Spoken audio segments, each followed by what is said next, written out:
Bring the rum. There's no way. Bring the rum. Can you pour it on camera? This could be funny in my bloopers. Where's the rum? Okay, you trying to kill me? Hello, everybody. Today I am here with the man, the myth, the legend, Tony Persaud. He's my dad. Hi everyone, I'm Tony Persaud. I was born in Georgetown, Guyana, and I came to the United States when I was about 5. My parents came here, better opportunities and stuff like that. Guyana is a small but vibrant country in South America. It was under British rule from 1814 up until 1966 when they gained their independence. Though the official language of Guyana is English, it's important to note that most Guyanese people have distinct accents and speak an English-based Creole of sorts. A lot of words from African, Indian, and Dutch languages have been incorporated into this version of English. Guyana is nothing if not a melting pot, with people coming from many different ethnic backgrounds. Calypso and its later derivatives, Soca and Chutney, are a direct product of this diversity. I think it starts off with Calypso. Calypso has country origins. Calypso is a style of Caribbean music that is derived from African music, specifically West African, as it was created in part by slaves brought from West Africa to the Caribbean. It is characterized by a folk sound while using rhythmic, harmonic vocals and clever lyrics. These songs are sung in English. More like an island sound, but it's a very laid-back type of sound. Grandpa sit down behind the stumps, he say, all right, I keep in wicked. Soca is more club, carnival. Derived from Calypso, Soca is a style of Caribbean music that embraces an upbeat tempo and a positive spirit both lyrically and rhythmically. It incorporates African rhythms in addition to Indian rhythms. These songs are sung in English. Has more upbeat, I guess, younger generation. Calypso evolved. With Chutney, is a combination of, Indian origin that uses a lot of drums, but a lot faster. Using less electronic instruments and more acoustical. Chutney is a style of Caribbean music that is derived from the sounds of Calypso and Soca, as well as traditional Indian tunes/Bollywood songs. These songs can be sung in English, Hindi, or a mix of both. It combines some of the best parts of both genres it is derived from. I mean, chutney, the word itself is Indian. It's derived from, Indian culture as a spice. You can associate that to the rhythm of the music. It's Right. hot, it's spicy.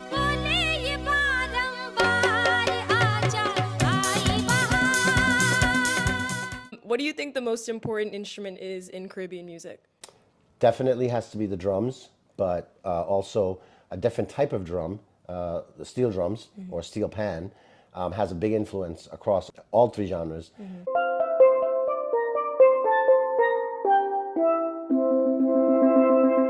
Have you ever played the steel pan? I've tried, but not. It's very difficult because there's no notes, and it's literally you're just Right. going around a circle, and it's kind of muscle memory actually. So how important has music been for you in connecting you to your heritage while you're not in Guyana? It just brings me back, Calypso music especially because it's a lot of folk songs. As someone who's West Indian and also part of the South Asian diaspora, how has music played a part in connecting you with your Indian roots as an Indo-Guyanese person? You have mashups where DJs take a combination of old Indian songs and put them to a soca beat. It starts to identify the Indo-Caribbean side. I was reading a lot of articles about Caribbean music. Some people had really positive things to say about it. In this one article I read, the author said that Calypso is an art form that laughs at pain. And she goes on to describe how witty Calypso music is. How true do you feel this statement is? And do you have an example of a witty Calypso song? It's satirical, so there is humor in it, or the play on words. Right.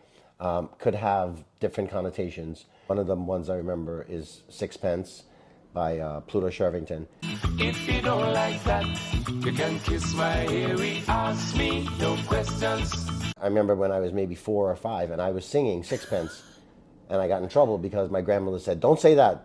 But I didn't say the word. It was an associated bad word. It's a very cheeky song, that. Speaking about how risque these songs can sometimes be. In another article I read, the author said that Calypso and Chutney music is sometimes used as a means of like sexual boasting, particularly for men. The author also described Chutney as a male-dominated genre. What are your thoughts on that?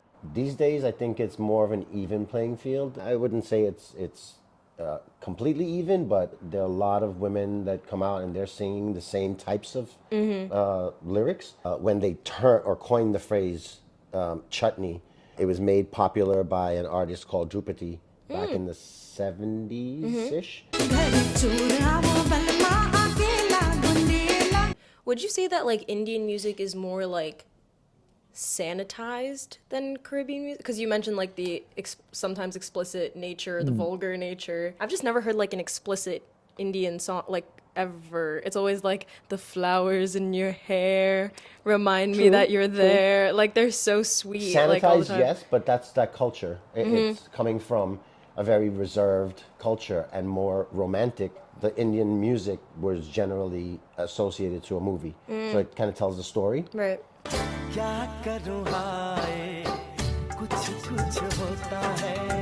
Whereas Calypso, Soca is more unwinding and letting go. So you have a little bit more freedom there. That's facts, Daddy.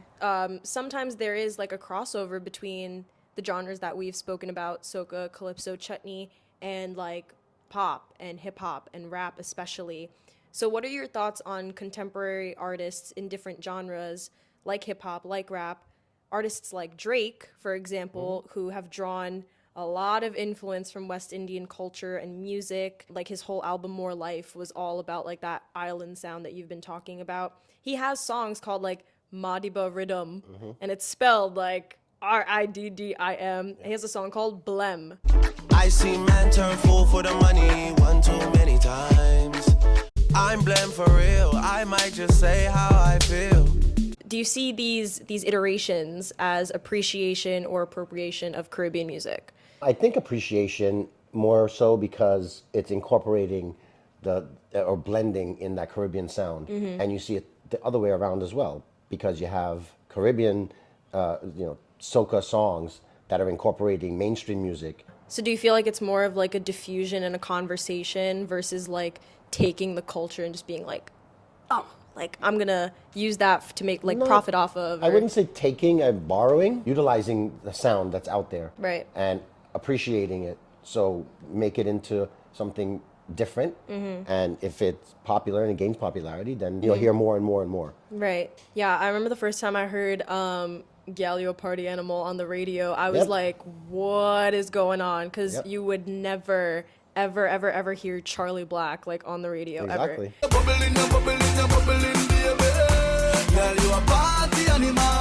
How would you describe Caribbean music in 3 words? Broke it down. Broke it down.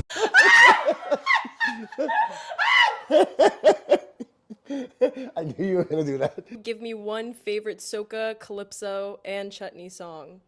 So one of each. So Calypso, I'll go to Cricket in the Jungle by the Trade Winds. I don't even know that song. Yes, you do. If you heard it, you don't know the name. How does it go? But it's about How does it go? animals in the jungle playing cricket. How does it go? I would not dare to sing right now. I'm not going to put it in the video. Just how No. does it go? Okay, this is my first time hearing this song, I think. Oh, I know this song! Sounds very nice. So this is Calypso. You see, it has a beat, but it's Right. very like, you could lay back, background music, Right. and you'll hear it, and you stop sometimes and listen to it and laugh. Look, this is the first comment on it. Got goosebumps listening with tears running down my eyes, remembering my late dad. So, That's so sweet. so if you think about it, if I hear that song, the first person that comes to mind is Uncle Mike. Oh, really? Yeah. That's sweet. Did he like the song? He loved Trade Winds.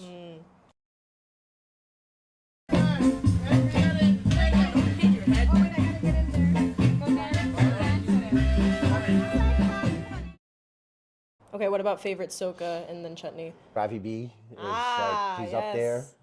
True. And Chutney could be Ravi B as well because he incorporates all Yeah, of those. that's He true. cross genres. Promise my lover. concluding remarks, what do you think people should take away from listening to West Indian music like soca, calypso, and chutney? It's a feeling. You listen to it, and like I said, some people it'll jar a memory, it'll remind them of someone, or it'll just put them in a good mood. They hear some of the songs, they'll laugh about it. It might just hype them up, and they're ready to go out, and That's me. The speed of the beat just gets you in a different mood. Right. My dad hit the nail on the head. Caribbean music is a feeling, as was extremely evident in his touching reaction to Cricket in the Jungle and remembering Uncle Mike. I'm very grateful that my dad has been able to share this music with me. It makes me feel more connected to both my Guyanese and Indian heritage. I have tons of incredibly fun, crazy memories with Caribbean music.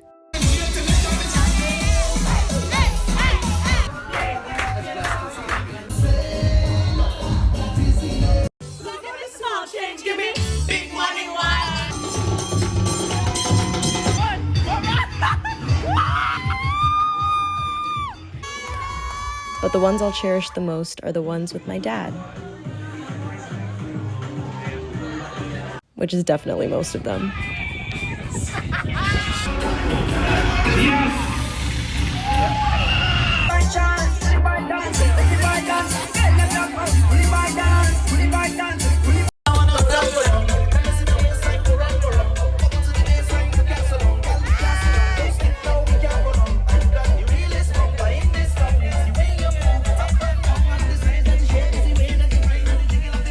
All right.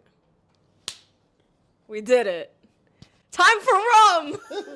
I'm drinking rum and Red Bull, and you see, let me heart full. Them want me get awful like them on the dance.